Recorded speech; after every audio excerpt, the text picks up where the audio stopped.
एक प्रार्थना है जो आप बच्चे लोग भी अक्सर बोलते हैं, स्कूलों में भी बोली जाती है, लेकिन उसके भाव में जो वास्तविकता है उसे समझने की कोशिश शायद बहुत कम लोग देख पाते हैं या समझ पाते हैं। तो मैं आज आपका ध्यान उस ओर दिलाना चाहती हूँ कि उस लाइन ने मुझे भी एक दिन झकझोर दिया था, जब उसके मीनिंग को मैंने समझने की कोशिश, अचानक से उस लाइन पर मेरा ध्यान गया तो मुझे लगा अरे ये तो बहुत ही अच्छा मीनिंग शो हो रहा है। और अगर हम वास्तव में इस बात को व्याख्या करके हम एक्सप्लेन कर पाए, हम इसके इसके जो भाव हैं वो क्लियर कर पाए और उसको अपने आप में वहन कर पाए, तो किसी तरह की समस्या ही नहीं रहेगी। तो वो लाइन इस तरह से है, इतनी शक्ति हमें देना दाता, मन का विश्वास कमजोर होना,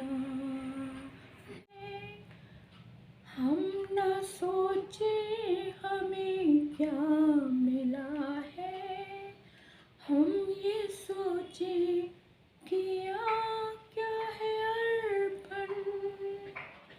तो ये लाइन जो है इसके ऊपर देखो, खास ध्यान दो कि हम ना सोचे किया मिला क्या है हमको। हमारा ध्यान जो होता है ना, मानव का एक स्वभाव होता है कि हम अधिकारों के बारे में पहले सोचने लग जाते हैं, यानी रिजल्ट के बारे में पहले सोचने लग जाते हैं, और ये सोचते नहीं कि रिजल्ट तो उसी का मिलता है जो हमने किया है। इससे पहले हमें ये सोचना है कि हमने किया क्या है जिसका हम रिजल्ट पाने की इंतज़ार कर रहे हैं ना।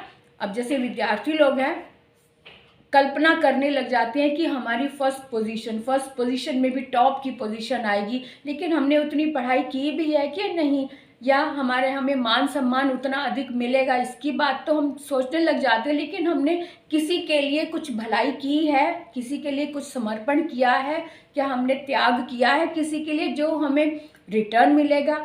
तो इस विषय में अगर हम सोचना शुरू कर दें कि पहले हम किसी के लिए कुछ अच्छा करें, और अच्छा करने के लिए त्याग करना जरूरी होता है, समर्पण भावना जरूरी होती है। जब हम समर्पित भाव से किसी के लिए कुछ अच्छा करते हैं तो ऑटोमेटिकली हम रिटर्न को भूल जाते हैं, क्योंकि उसमें त्याग भावना होती है, उसमें समर्पण भावना होती है, उसमें एक भलाई की भावना जब होती है, तो भलाई करते समय हम ये नहीं सोचते कि हमें कुछ मिलेगा, हम रिटर्न में कुछ मिलेगा। इसलिए अगर हम ये सोच लें कि हमें रिटर्न में कुछ मिलेगा, फिर तो वो त्याग की भावना या भलाई की भावना जो है वो निरर्थक हो गई। तो जो रिजल्ट हमें मिलना है वो तो ईश्वर बैठे हैं वो देखने के लिए, क्योंकि हम जो भी कार्य करते हैं फल अपने आप उसमें जुड़ जाता है। हमें फल के पीछे भागने की ज़रूरत नहीं होती है, हमें सिर्फ अपने आप को देखना है कि हमारे कर्तव्य क्या है। पहले कर्तव्यों के बारे में सोचो, फिर अधिकारों के बारे में सोचो।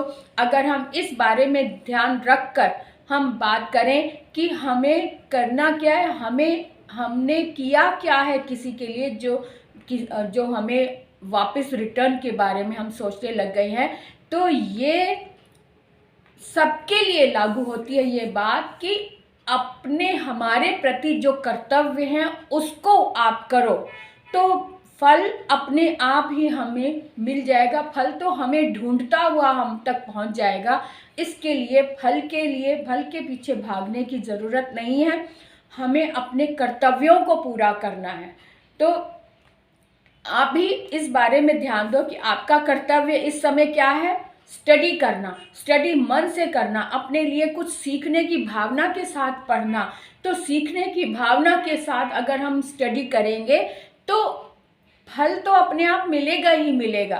तो आप अच्छे से पढ़ पाएंगे, अच्छे से स्टडी कर पाएंगे, अच्छे से उस जो आपने अपने लिए समय निकाला है उसको अच्छे से वहन कर पाएंगे, उसका सदुपयोग कर पाएंगे।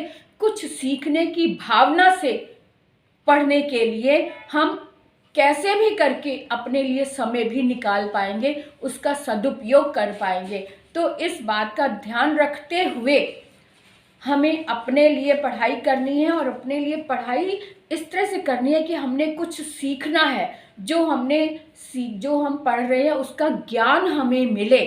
और ज्ञान जब हमें मिलता है तब हमारे आँखों में, हमारे चेहरे पर एक अलग अनोखी आभा आने लग जाती है और हम अपने आप में अंदर ही अंदर आत्मसात जब हम ज्ञान को कर लेते हैं तब उसका एक अलग ही आनंद महसूस होने लग जाता है। जैसे गूंगे के मुंह में गुड़ होता है, ऐसी भावना, ऐसी फीलिंग होने लग जाती है। जब ऐसी फीलिंग होने लग जाए तो आप शोर मचाना कम कर देंगे, बंद कर देंगे। शोर वही करते हैं कि हमें मिला तो कुछ है ही नहीं, हमें मिला तो कुछ है ही नहीं, जो पूरे मन से त्याग भाव नहीं करते, जो पूरे मन से भलाई नहीं करते हैं। जब हम पूरे मन से भलाई करने लग जाते हैं तो हमारा शोर, यानी कि हम निरर्थक रूप में चहकना या शोर मचाना बंद कर देंगे।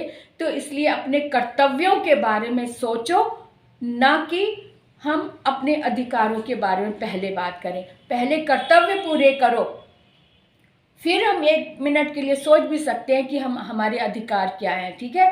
तो अधिकार आपको अपने आप ही मिल जाएंगे, पहले हम अपने कर्तव्यों को पूरा करें। इसलिए इस लाइन पर गौर करें, ये हम न सोचे हमें क्या मिला है, हम ये सोचे किया क्या है अर्पण। इतनी शक्ति हमें देना दाता, मन का विश्वास कमजोर होना